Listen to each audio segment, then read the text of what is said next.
አንድ ቃል ይመጣልሃል፣ ታሪክ ይቀየራል። እግዚአብሔር ቃል ምንድነው? ሕያው ነው፣ የሚሰራም ነው። ሁለት በኩል እንደተሳለ ሰይፍ ነው። ነፍስንና መንፈስን ጅማትና ቅልጥምን እስኪለይ ድረስ ምን ይላል? ይወጋል። ተብታባው ሙሴ ጋር የእግዚአብሔር እሳት ሲመጣ ኔሽን እየመራን ይወጣል። ያኔ ሁሉም ተቀምጠው በነበረ ሰዓት እንደ እሳት ያለ ኳስ ራሳቸው ላይ ተቀመጠ።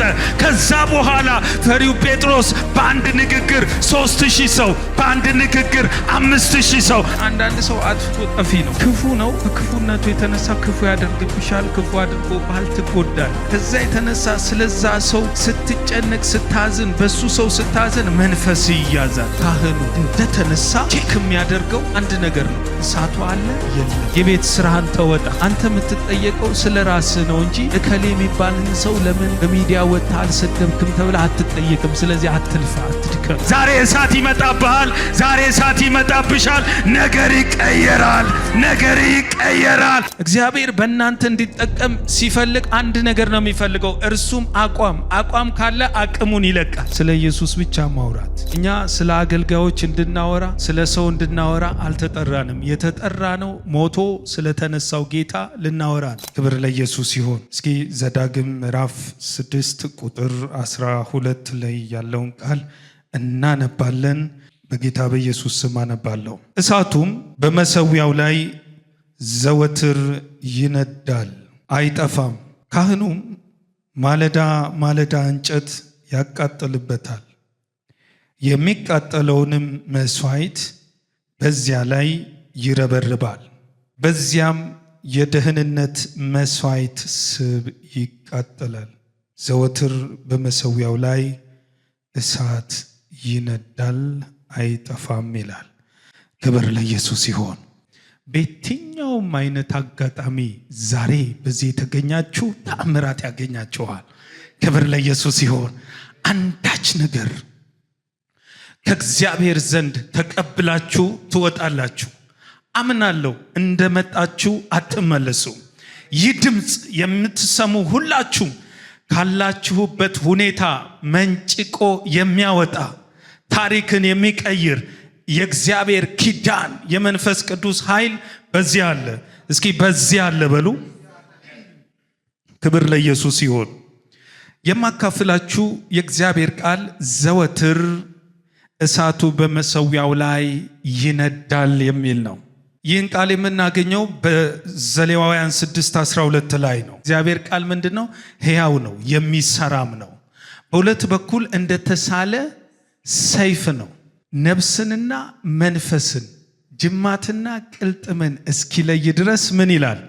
ይወጋል። የሰውንም የልብንም ሐሳብና ስሜት ይመረምራል። የእግዚአብሔር ቃል።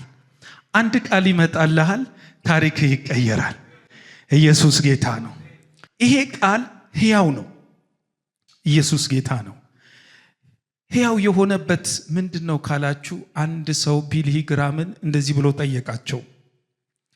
በጣም የተማረ ፕሮፌሰር አይነት ሰው ስለነበር፣ በእውነት ይህን መጽሐፍ ታምነዋለህ?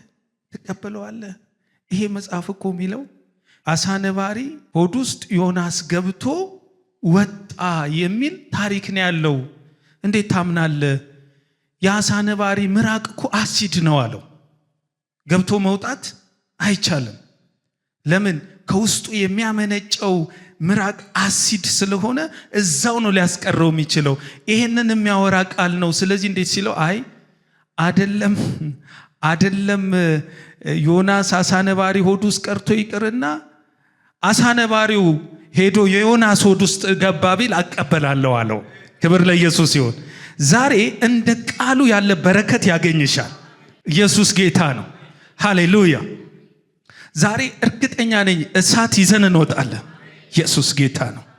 እግዚአብሔር መስዋዕት እንዲቀርብ የሚፈልገው በእሳት ነው። በእሳት አይሁድ መስዋዕት ለማቅረብ የግድ ምን ያስፈልጋቸዋል? እሳት። ሃሌሉያ። በእሳቱ ይህ ሚኒስትሪ 20 ሚሊዮኖችን ይደርሳል። በእሳቱ ለብዙዎች ይደርሳል። በጥቂት ጊዜ ውስጥ እግዚአብሔር ወደ ራሳችን ከፍታ ይወስደናል። እስኪ እሳት በሉ። ያው ተብታባው ሙሴ ጋር የእግዚአብሔር እሳት ሲመጣ ኔሽን እየመራ ነው የወጣው። ዛሬ እሳት ይመጣል፣ ስም መታወቂያ ይቀየራል፣ መታወቂያሽ ይቀየራል። እስኪ እሳት በሉ። እግዚአብሔር ለሐዋርያት የሰጣቸው ምንድነው? እሳት። ሃሌሉያ። እስኪ ኢየሱስ በሉ። በሚገርም ሁኔታ ይህንን እሳት በመሰዊያው ላይ እንዲያነዱ ለካህኑ እግዚአብሔር ምን ሰጠው? ምሪት። ዘወትር እሳቱ ይንደዳለው። ዘወትር ልክ ካህኑ እንደተነሳ ቼክ የሚያደርገው አንድ ነገር ነው። እሳቱ አለ የለም ነው። ሃሌሉያ። ይሄ እሳት እንዲቀጥል እግዚአብሔር ይፈልጋል። ስለዚህ እሳቱ እንዳይጠፋ አለ እግዚአብሔር። ሙሴ ዘጸአት 3 ቁጥር 3 ጀምሮ ስናነብ ቁጥቋጦ እየነደደ ግን ቁጥቋጦ አልተቃጠለም። በዛ ውስጥ ራእይ ተቀበለ። በምን? በእሳት ውስጥ። ዛሬ የምነግራችሁ አንድ ኃይል ከሰማይ የሆነ መቀበል ይሆናል። እሳት እንቀበላለን። ኢየሱስ ጌታ ነው። ያኔ ይህንን እሳት ይዘን ስንወጣ ተራራው ደልዳላ ይሆናል። ክብር ለኢየሱስ ይሁን። ሸለቆ ይስተካከላል። በመጽሐፍ ቅዱስ ላይ ስናጠና አንድ ኢዮስያስ የሚባል ነብይ ነበር። ኢዮስያስ የሚባል ነብይ በአንደኛ ነገሥት 13 ላይ ስናነብ ይህ ሰው ወደ አንድ ከተማ እንዲገባ እግዚአብሔር ምሪትን ሰጥቶት ወረደ። ይህ ነብይ ኢዮስያስ የተባለ ሰው አንድ እግዚአብሔር ያላጸደቀው መሰዊያ በዛ ከተማ ስለነበረ ሄዶ ያንን መሰዊያ እንዲያፈርስ እግዚአብሔር ላከው። በእግዚአብሔር ምሪት የሄደው ይህ ኢዮስያስ የተባለ ሰው እንደዚህ አለ። መሰዊያው ጋር ደረሰና እንደዚህ አለ፣ መሰዊያ ሆይ፣ መሰዊያ ሆይ፣ ለዳዊት ቤት ልጆች ይወለዳሉ ብሎ ትንቢት ነገረው። ቀጥሎ ወረደና እንደዚህ አለው፣ መሰዊያ ሆይ፣ መሰዊያ ሆይ፣ ትሰነጠቃለህ። እግዚአብሔር ያላጸደቀው መሰዊያ ከኢትዮጵያ ምድር ላይ ይሰነጠቃል። እግዚአብሔር ያላስቀመጠው ፌክ የሆነ እሳት ይጠፋና ትክክለኛ እሳት በምድራችን ላይ ይነዳል። ወገኖቼ፣ ይህ እሳት ሲመጣ ትውልድ ለጸሎት ይቀሰቀሳል። ምድሪቱ ላይ ብዙ የሚሰሙ ጭንቀቶች አሉ። ግን ኖርማል አድርጎ ያስቀመጠ እንዳትጸልይ ያደረገ አዚም የሚበላ እሳት ይመጣል። ትውልድ ወደ ክርስቶስ ይፈልሳል። ክብር ለኢየሱስ ይሁን። ክብር ለኢየሱስ ይሁን። ይህ ነቢይ በእግዚአብሔር መንፈስ ተመርቶ እንዲህ አለ፣ ለዳዊት ቤት ልጆች ይወለዳሉ አለ። ልጆች ዛሬም በዚህ ቦታ ያላችሁ እግዚአብሔር ልጆችን ቀብቶ ያስነሳል። የተቀቡ በከተማ በገጠር እየሄዱ ትውልድን የሚናጠቁ በዝማሬ በጸሎት በወንጌላዊነት የሚሰሩ ኃያላንን እግዚአብሔር ያስነሳል። ኢየሱስ ክርስቶስ ጌታ ነው። ክብር አምጡ ለጌታ። ሃሌሉያ። ያው ልንገራችሁ፣ ይህ ነቢይ ይህንን ቃል ሲያወጣ ኢዮርብዓም የተባለው ንጉሥ እጁን ዘረጋና አቁም ሲል ወዲያውኑ የእግዚአብሔር እሳት እጁን ያዘችው። የእግዚአብሔር እሳት ከሁሉ በላይ ነው። ሃሌሉያ። ዘወትር በመሰዊያው ላይ እሳቱ ይንደድ ያለው እግዚአብሔር እሳት ለምንድን ነው የፈለገው ስትሉ 3 አይነት እሳት አለ። አንደኛ የእግዚአብሔርን በቀል የሚበቀል እሳት አለ። ሁለተኛው እሳት ደግሞ ሰዎችን ለክብር የሚያነሳ እሳት። ዛሬ እሱ እሳት ያገኘሻል። ዛሬ እሱ እሳት ያገኘሃል። ሃሌሉያ። ዛሬ ይህ እሳት ያገኘሃል። ክብር ለኢየሱስ ይሁን። ክብር ለኢየሱስ ይሁን። አንድ ቀን እንደዚህ ይላል። እስኪ በመጽሐፍ ቅዱስ ላይ ያለ አንድ ክፍል እናነባለን። ዮሐንስ ወንጌል 14 ቁጥር 26 ላይ ያለውን እናያለን። ክብር ለጌታ ይሁን። ምክንያቱም ይህ እሳት በብሉይ ኪዳን ብቻ ሳይሆን በሐዲስ ኪዳንም እንዴት እንደ ለሐዋርያት እንደጠቀማቸው እናያለን። በዮሐንስ ወንጌል ምዕራፍ 14 ላይ አብ በስሜ የሚልከው እርሱ የእውነት መንፈስ በመጣ ጊዜ አለ። ክብር ለኢየሱስ ይሁን። ወደ እውነት ሁሉ ምን ይላችኋል? ከዛ በፊት አንድ ነገር ልንገራችሁ። ዮሐንስ በውሃ እያጠመቀ መጣ፣ በውሃ። ከሱ በኋላ የመጣው ግን ኢየሱስ በእሳት ምን ይላል? ያጠምቃል። የኢየሱስ ጥምቀት የምንድን ነው? የእሳት ነው። ክብር ለኢየሱስ ይሁን። ስለዚህ እኔ በውሃ አጠምቃችኋለሁ አለ ዮሐንስ። በምን አጠምቃችኋለሁ? በውሃ። ከኔ በኋላ የሚመጣው እርሱ ግን በምን ያጠምቃችኋል? ያው ኢየሱስ በምንድን ነው የሚያጠምቀው? በእሳት በሉ እስኪ። ያው እኔ ብሄድ ይሻላችኋል ብሎ ሐዋርያት በአንድ ልብ በአንድ ሐሳብ ሆነው ዘግተው ሲጸልዩ ይህ እሳት መጣ። ይህ እሳት መጣ። ያኔ ሁሉም ተቀምጠው በነበረ ሰዓት እንደ እሳት ያለ ኳስ ራሳቸው ላይ ተቀመጠ። ከዛ በኋላ ፈሪው ጴጥሮስ በአንድ ንግግር 3000 ሰው፣ በአንድ ንግግር 5000 ሰው። ለምን ሲባል እሳት ስለመጣ። ዛሬ እሳት ይመጣብሃል። ዛሬ እሳት ይመጣብሻል። ነገር ይቀየራል። ነገር ይቀየራል። እስኪ እሳት በሉ። ማታካ ዲያቦሳ። ይህ እሳት በአንተ ላይ ይመጣል። ኢኮኖሚህን ይቀይራል። በሮችን ይከፍታል። ስምሽን ይቀይራል። የተዘጋው በር ይከፈታል። ለእግዚአብሔር እሳት ዛሬ በአንድ ሰው ላይ መጣ። አምናለሁ። ኖርማል ሆነ አትቀጥልም። አምናለሁ። ሃሌሉያ። ኢየሱስ ክርስቶስ ጌታን ነው። መሰዊያው በዛ ሰዓት ቤተ መቅደስ ነው። አሁን ግን መንፈስ ነው የሚቀጣጠለው። አሁን ሰውነት ነው የሚቀጣጠለው። ውስጥ ይቃጠላል። ውስጥ በእሳት ይሞላል። ሄደ እጅ ስትጭን አጋንንት ይወጣል። ሄደ እጅን ስትጭን በሽታ ይቀልጣል። ለምን? እሳት ስላለ። እስኪ እሳት በሉ። ማካታላቫኒያሞስ። ኢየሱስ ጌታ ነው። ሁለት ነገሮችን ነግሬያችሁ አቆማለሁ። ክብር ለኢየሱስ ይሁን። እሳቱ እንዲቀጥል የእግዚአብሔር ፍቃድ ነው። እሳት እንዲቀጥል፣ እሳት እንዲበዛ። ይሄ እሳት በበዛልህ ቁጥር፣ የመንፈስ ቅዱስ ኃይል በበዛልሽ ቁጥር ኃይል ታገኛለህ። ክብር ለኢየሱስ ይሁን። ስለዚህ እሳቱን የሚያጠፋውን ሁለት ነገር ነግሬያችሁ፣ እሳቱን የሚያበዛውን ደግሞ ሁለት ነገር ነግሬያችሁ አቆማለሁ። አንደኛ እሳቱ የሚያጠፋው ቂምና ጥላቻ ነው። በውስጣችሁ ቂም ሲኖር፣ ጥላቻ ሲኖር ያ እሳት ኩንች ይሆናል፣ ይጠፋል፣ ይደበቃል። እሳትን የሚያጠፋው አንደኛው ጥላቻ ነው። ዛሬ በዚህ ቦታ ያላችሁ በሰው ያዘናችሁ፣ በተለያየ ሁኔታ የተከፋችሁ ምህረት እንድታደርጉና እሳቱ እንዲቀጥል እነግራችኋለሁ። ክብር ለኢየሱስ ይሁን። ያው ልንገራችሁ፣ ቂም ማለት ሰንበዲ ጎርቶክ አሳዝኖ እሱ በሰላም ይኖራል፣ አንተ ግን ቂም ይዘህ እየተቃጠልክ ትኖራለህ። ነጮች እንዲህ ይላሉ፣ መጀመሪያ መርዝ የሚጎዳው እቃውን ነው የሚጎዳው።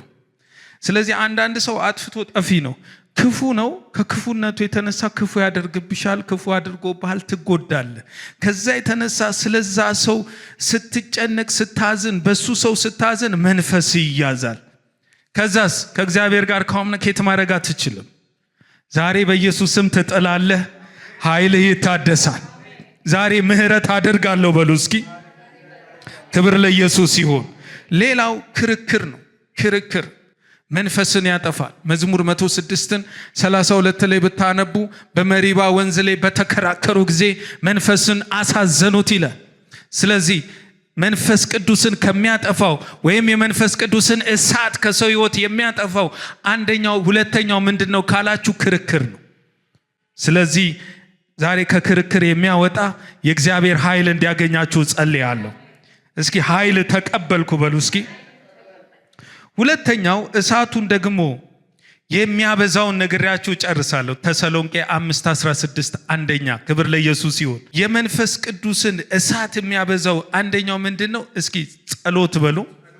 ሳታቋርጡም ጸልዩ፣ በማንኛውም ሁኔታ አመስግኑ፣ የእግዚአብሔር ፍቃድ በክርስቶስ ኢየሱስ ለእናንተ ይህ ነውና።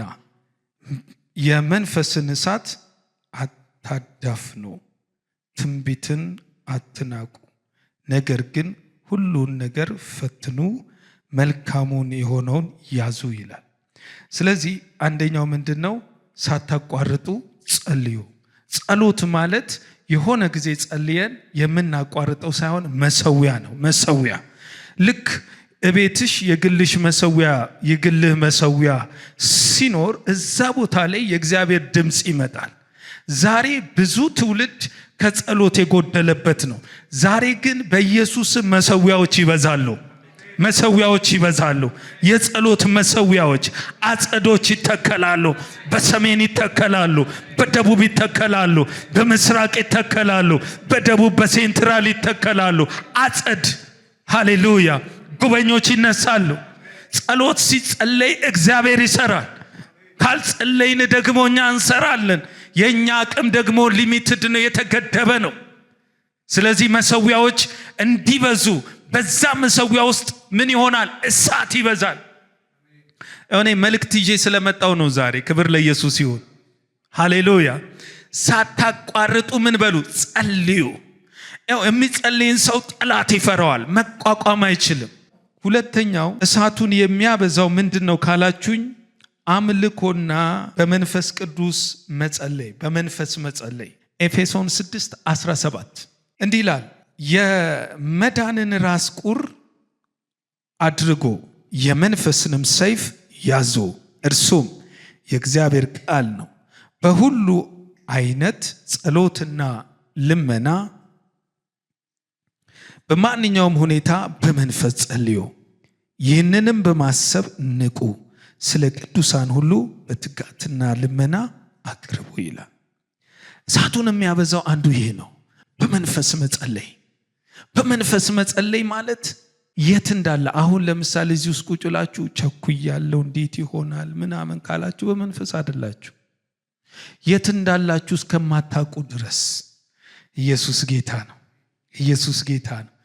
በፊቱ በመንበርከክ በፊቱ በመሆን ኃይል ምን ትላላችሁ? ትቀበላላችሁ። ዛሬ የጸሎት አቅም የተወሰደባችሁ ሁሉ ኃይላችሁ ይመለስ። በኢየሱስም ኃይላችሁ ይመለስ። ሌላው መንፈሱን እንዲበዛ እሳቱ እንዲበዛ የሚያደርገው ስለ ኢየሱስ ብቻ ማውራት፣ ስለ ኢየሱስ ብቻ ማውራት።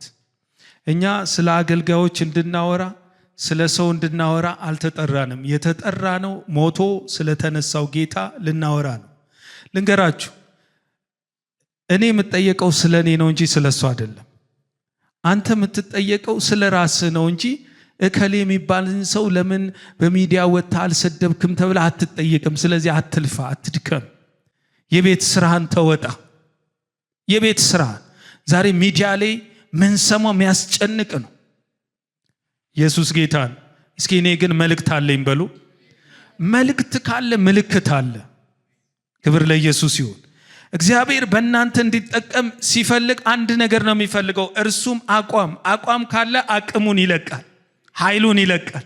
ኢየሱስ ጌታ ነው። አቋም ለመጸለይ አቋም፣ በመንፈስ ለመጸለይ አቋም፣ ለመጸለይ አቋም፣ በቃ ለማምለክ። ዳዊት እኮ ምን ይል ነበር? ያመልክ ነበር፣ ይጸልይ ነበር፣ ያመልክ ነበር፣ ይዘምር ነበር። ቀጥሎ ደግሞ እንዲህ ይላል፣ መንፈስን ከኔ አትውሰድ ይላል። ስለ ቃሉ የአምላካችን እግዚአብሔር ስም የተባረከ ይሁን።